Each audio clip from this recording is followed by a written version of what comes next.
kumusta po sa inyong lahat? Ako po si Dr. Renato Bagani at mayroon akong 35 taong karanasan sa medisina.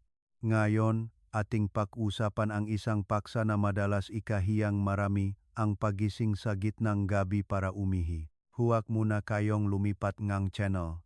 Bigyan niyo lang ako ngang isang minuto. Naalala niyo pa ba ang panahon na pagiga niyo lang ay tulog na kayo agad? Mahimbing ang tulog at pagising sa umaga ay sariwa ang pakiramdam. Pero kailan nga ba nagsimula na tuwing hating gabi, alas 2 nga madaling araw o alas 4 umaga ay naghahanap na tayong banyo sa dilim? At pagbalik sa kama, hindi na makatulog muli. Pagising sa umaga, parang hindi ka natulog. Hindi niyo po ito kasalanan. At hindi rin ito dahil lang sa pagtanda. Ayon sa mga pag-aaral, 12% ng mga nakatatanda na 60 taong gulang pataas ay nakakaranas ng nokturya, madalas na pag-ihi sa gabi, bawat taon, at pagsapit ng 80 taong gulang, mahigit 80% ng kalalakihan at kababaihan ay nagigising ng higit sa isang beses bawat gabi. Pero heto ang mahalagang impormasyon, mahigit 80% ng nokturya ay bumubuti ng malaki sa pamamagitan lamang ng tamang pamamahala ng ugali at akmang ehersisyo. Ngayon sa Doc Uro, ibabahagi namin ang 5 galaw na sabay-sabay na sumasagot sa 5 tunay na sanhing nokturya. Hindi mo kailangan ng gym, kagamitan, o malaking espasyo. Maaari mo itong simulan ngayon mismo, sa iyong kama o habang nakaupo sa upuan. Para sa mga baguhan at sa mga matagal ng huminto, sana ay samahan niyo kami hanggang sa dulo ngayon. Bago tayo magsimula, ilagay sa comments ang inyong pangalan at kung saan kayo nakikinig. Mas mainam kung ilalagay niyo rin kung ilang beses kayo nagigising sa gabi, dahil interesado rin kaming malaman ang tungkol sa inyo. Tara na, simulan na natin patungo sa panibagong komportableng gabi. Galaw 1. Pagtaas ng paa bago matulog. Para sa mga namamanas ang binti sa araw at madalas umihi sa gabi, ito ang unang galaw. Maraming nakatatanda ang nakakaranas nito. Namamanas ang bukong-bukong sa araw. Nag-iwan ngang malalim na marka ang medyas. At pagsapit ngang hapon ay humihigpit ang sapatos. Pero sa gabi, kakaiba, mas madalas kang naihi. Hindi ito nakataon lang. Sa araw, dahil sa grabidad, ang dugo at fluid ay naipon sa binti at bukong-bukong. Pagsapit ng gabi at paghiga, ang naipong fluid ay sabay-sabay na bumabalik sa bloodstream. Ang kidney ay walang magawa kundi salain ito bilang ihi, at ang resulta ay pagising mo nga hating gabi at muling pagising ngang madaling araw. Ang solusyon ay simple, tanggalin muna ang fluid na iyon bago matulog. Humiga sa kama, at itaas ang dalawang binti. Gumamit ng unan na may 40 cm taas, nakatuping kumot o upuan bilang suporta. Dapat ay ang iyong binti ay nakapantay sa sahig o bahagyang mas mataas kaysa sa iyong puso. Manatili sa posisyong ito sa loob ng 15 hanggang 20 minuto. Mari kang makbasa ang libro, makinig sa radyo, o humamit ang smartphone. Kapag ibinaba mo ang iyong makabinti, mararamdaman mo agad ang sa iyong makabinti. Sa isang pag-aaral sa Japan, ang grupong patuloy na nagtaas ng binti nga 20 minuto bago matulog sa loob ng isang buwan ay nabawasan ang nokturya mula sa average na 2,3 beses patungong mas mababa sa 1 beses. Ito ang pinakamadaling unang galaw na maaari mong simulan ngayon mismo. Galaw 3. Pagpisiling unan sa pagitan ng tuhod habang nakaupo. Sekreto sa pagpapalakas ng pelvic floor habang nanonood ng TV. Marami ang hindi nakakaalam nito.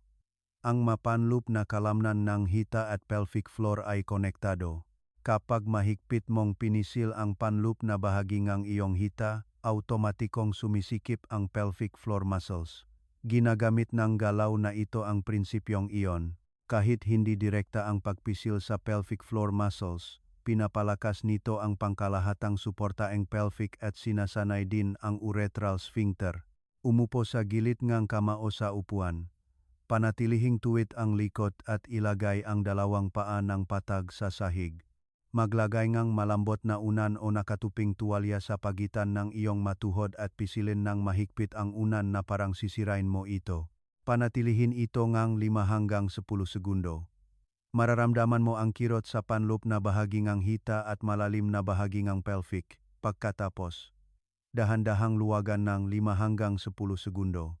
Ulitin ito ngang 10 hanggang 15 beses kada set at gawin ng 2 hanggang 3 set. Ang bentahe ng galaw na ito ay halos walang limitasyon sa lugar. Maari mo itong gawin habang nanonood ng TV o habang naghihintay na kumulo ang tubig. At dahil hindi ito nagbibigay ng anumang stress sa tuhod at balakang, ito ay napakalambot. Ito ang pinakaligtas na panimulang galaw, lalo na para sa mga nakatatandang kababaihan na may maluwag na pelvic floor muscles dahil sa panganganak at pagtanda. Galaw 4. Pagtaas ng dulo ng paa habang nakatayo sa isang binti, oras na para gisingin ang pangalawang puso. Ang iyong mga binti ay ang pangalawang pinakamahalagang organ ng sirkulasyon pagkatapos ng puso. Kapag ang dugo sa ating katawan ay bumababa dahil sa grabidad, ang mga kalamnan ng binti ang pum na nagpapataas nito muli. Kung mahina ang pum na ito, namamaga ang binti at paa sa gabi, at hindi komportable ang mabinti kahit natutulog. Dahil sa mahinang sirkulasyon ng dugo, nagiging mababaw ang tulog, at pagising sa umaga ay hindi sariwa ang pakiramdam. Ang galaw na ito ay sabay-sabay na sumasagot sa 3 problema. Pag-ipon ng fluid sa binti, mahinang pumping function ng kalamnan ng binti, at mahinang balanse. Maghanap ngang matibay na upuan at hawakan ang likod nito gamit ang 2 kamay. Tumayo sa isang binti at ilagay ang dulo ngang kabilang paa sa panloob na bukong-bukong ngang sumusuportang binti. Bahagyang baluktutin ang tuhod ng sumusuportang binti at huwag itong ilok. Dahan-dahang itaas ang sakong, humintong 2 segundo sa pinakamataas na punto, at kumpirmahin ang pakiramdam ng pagpintig ng kalamnan sa malalim na bahagi ng iyong binti. Pagkatapos, dahan-dahang ibaba ang sakong ng walang tunok. 10 hanggang 12 beses bawat binti, 2 hanggang 3 set bawat panik. Huwag mag-alala kung lumalabas ka sa simula, ang paglabas na iyon mismo ay pagsasanay sa balanse. Ang galaw na ito ay napakabisa rin kung gagawin mo sa hapon, alas 3 hanggang alas 4, kung sapat mong paganahin ang pumngang binti sa araw. Maari mong bawasan ang oras ng pagtaas ng binti sa gabi. Galaw 5. Abdominal massage. Ritual sa pagtatapos para buhayin ang init ng kidney. Ito ang huling galaw.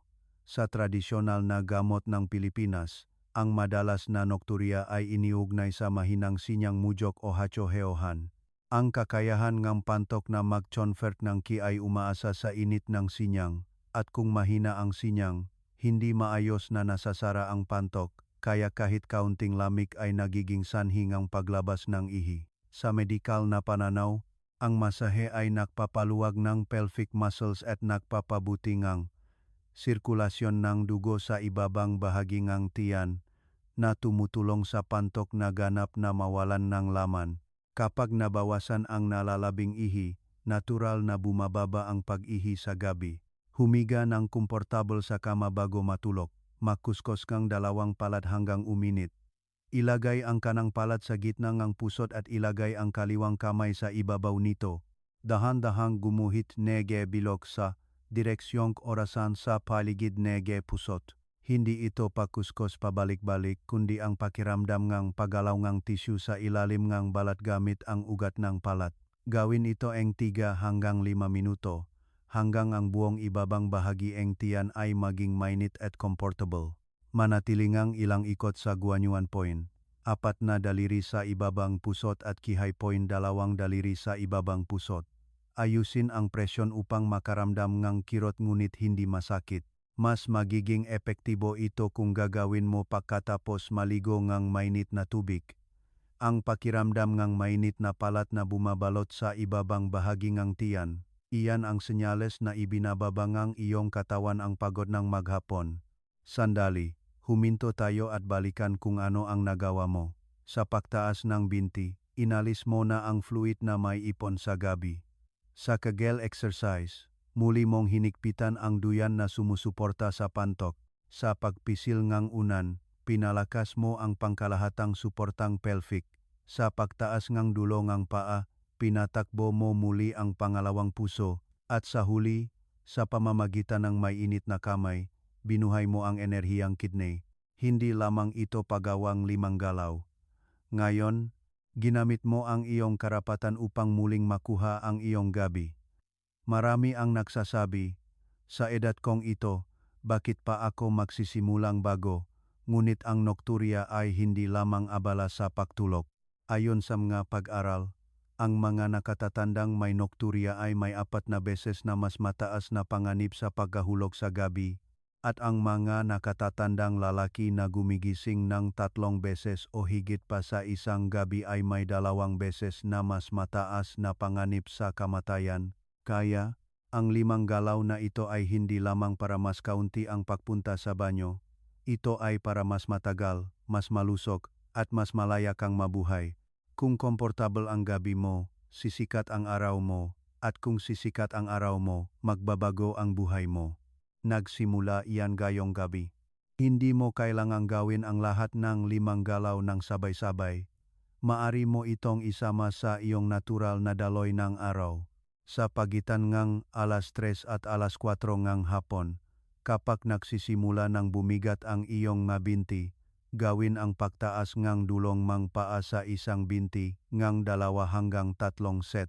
Ito ang oras na pinakamadalas mamaga ang binti. Kung pampin mo muna ito, mas kaunti ang pamamagang iyong bukong-bukong sa gabi. Habang nanonood ng TV, maglagay ngunan sa pagitan ng iyong mga tuhod. Sa isang episode ng drama, maaari mo itong gawin ng 2 set habang nakaupo, ng tahimik at walang nakakaalam, 30 minuto hanggang 1 oras bago matulog. Pagkatapos maligo at humiga sa kama, itaas ang iyong mga binti sa unan. 15 hanggang 20 minuto. Sa panahong iyon, maaari kang makinig sa radyo o tumingin lang sa kisame. Kusang gagawa ang iyong katawan. Pagkatapos mong ibaba ang iyong mabinti, kuskusin ang iyong mapalad para uminit at dahan-dahang pindutin ang iyong ibabang tiyan sa direksyong orasan, 3 hanggang 5 minuto. Ang init na iyon ang magiging senyales na ibinababang ang iyong katawan ang pagod ng maghapon. At bago ka pumikit, sa huling pagkakataon, gawin ang 1 set ng Kegel exercise. Mahigpit at tahimik, pagkatapos ay dahan-dahang luwagan. Iyan lang, hindi mo kailangang pawisan o magpalit ng damit. Hindi lakas kundi pagiging regular ang sagot. Una, kung madalas kang gumig sa gabi, siguraduhing magpasuri muna sa doktor. Maaring sanhi ito naga diabetes, alta presyon, UTI, o bening prostatic hyperplasia, BPH. Ang magalaw na ito ay pantulong lamang at hindi pamalit sa paggamot.